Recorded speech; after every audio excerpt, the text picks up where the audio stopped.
If you think the word afters is used to talk about a time in the future, and the word dear is mostly used at the beginning of a letter, for example, dear Sarah, or maybe even the animal deer, keep watching because I am going to teach you 5 informal British words that native speakers use but actually have a slightly different meaning than you might have imagined. Starting with that word, afters. Afters. This in British English simply means a dessert. A dessert. Although some British speakers will say a dessert, others will say pudding, but most commonly we say afters. For example, we enjoyed a hearty roast dinner, and for afters we had a chocolate cake. Oh, and by the way, in that example sentence, I said roast dinner. This is a meal that we eat on a Sunday. It's often referred to as a Sunday roast. I'll insert a picture so you can see what that looks like. And most people think the food in England is not that great, but I can assure you the roast dinner is amazing. The next word I have for you is brolly. Brolly. The reason why we use this word all the time is because of the famous British weather. Brolly simply means an umbrella. Cute, a brolly. So we might say something like, I forgot my brolly at home and I got soaked on my way to work.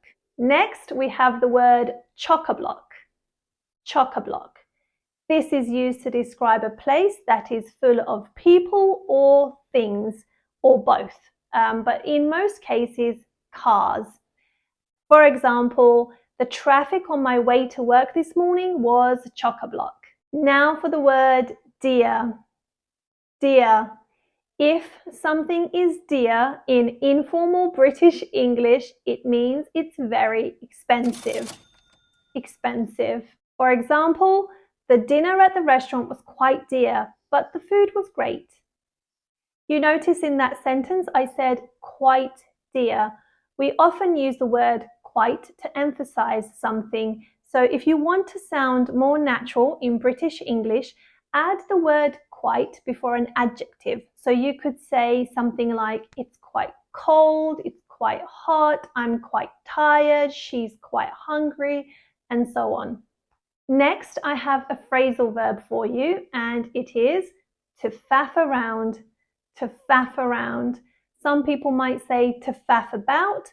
Both are correct. You can use whichever one is easier for you.